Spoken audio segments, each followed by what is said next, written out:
Assalamualaikum warahmatullahi wabarakatuh.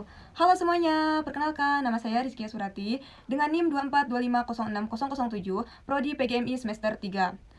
Di dalam kesempatan kali ini, saya akan simulasi pembelajaran dan untuk temanya yaitu saya mengambil tumbuhan dan fungsinya untuk mata pelajaran Ilmu Pengetahuan Alam Sosial untuk kelas 4 SD. Langsung saja kita ke simulasinya. Oke, di sini aku akan menjelaskan tumbuhan dan fungsinya. Untuk ke materi selanjutnya, aku ingin menanyakan dulu, tumbuhan itu terdirinya biasanya dari apa aja ya? Nah, biasanya itu, yang pertama itu dari akar, dari batang biasanya ya, terus dari daunnya.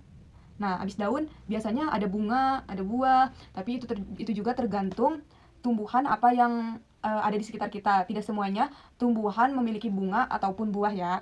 Itu tergantung jenis tumbuhannya apa. Oke? Nah, langsung saja kita ke materi pembahasan tentang tumbuhan dan fungsinya. Oke, di sini udah ada gambar tumbuhan dan fungsinya. Kelihatan nggak? Oke, tumbuhan dan fungsinya ya. Nah, yang tadi aku jelaskan pastinya di dalam tumbuhan itu, yang pertama itu pasti dari dalam dulu ya. Nah, biasanya ada akar. Nah, untuk akar ini itu fungsinya buat apa ya? Nah, untuk akar ini yaitu organ tumbuhan yang berperan penting dalam menahan berdirinya tumbuhan. Nah, kalau nggak ada akar, ya letoy ya tumbuhan. Soalnya kekuatan dari tumbuhan itu pasti dari akarnya. Kalau semakin gede akarnya, berarti batangnya pun semakin besar. Semakin kuat tumbuhan itu.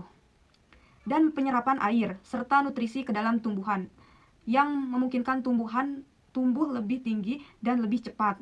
Nah, si akar ini yaitu fungsinya juga untuk menyerap air. Terus abis itu kita ke batang ya. Nah, si batang itu yang menghantarkan air dari si batang ini.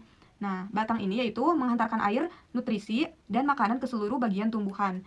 Nah, fungsi si batang ini untuk menyalurkan atau menghantarkan si air ke bagian kayak daun, ataupun ke buah, ke bunga. Nah, biasanya seperti itu ya. Nah, untuk selanjutnya yaitu fungsi dari daun. Nah, fungsi dari daun itu yaitu tempat tumbuhan membuat makanan. Makanan ini dibutuhkan agar tanaman bisa tumbuh. Untuk selanjutnya yaitu bunga. Bunga itu tempat perkembangbiakan tumbuhan. Bunga yang sudah berkembang biak akan menjadi biji. Biji inilah yang akan nanti bisa ditanam kembali. Nah, biasanya itu di dalam bunga itu ada serbuk bijinya tuh. Nah, si bijinya ini bisa ditanam kembali. Kalau jadinya kita itu bisa menanam banyak gitu pohon yang mau kita dikembangbiakan itu. Nah, untuk selanjutnya yaitu dari buah. Nah, ini tanaman yang ada buahnya nih, yaitu buah itu untuk tempat menyimpan cadangan makanan dan melindungi biji di dalamnya. Jadi, kalau buah itu ada bijinya itu, si ini tuh untuk tempat menyimpan cadangan makanannya ya. Nah, itu tadi dari kelima fungsi dari tumbuhan. Oke, itu dia tentang pembahasan tumbuhan dan fungsinya. Untuk selanjutnya, kita ke sesi eksperimen. Nah, si tumbuhan itu menyerap air tuh seperti apa sih? Nah, langsung aja ya. Di sini aku akan eksperimen dari tumbuhan seledri. Nah, si seledri ini bagaimana ya? Kok bisa sih dia menyerap air? Nah, di sini untuk bahan-bahannya yaitu aku ada pewarna makanan. Nah, si pewarna ini nanti kita akan buat menjadi dicampur dengan air bening. Jadi si air bening itu kita akan buat jadi merah, warna merah. Jadi kita tahu nih si tumbuhan ini nyerap air gak sih? Kan kalau tumbuhan rata-rata hijau ya. Kita akan campur dulu air bening ya dengan si pewarna ini. Jadi tadi aku udah nyampurin nih makanan ini. Nih, ini dia nih. Nih, kalian juga butuh botol ya ini biar tahu eksperimennya. Air putih.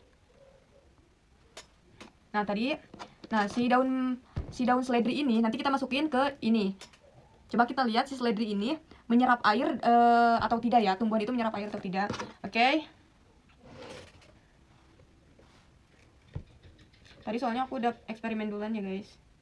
Nah, biasanya ini tuh kita harus nunggu seharian nih. Dari bawah dulu nih, si tangkai ini menyerap air ya. Guys, itu aja.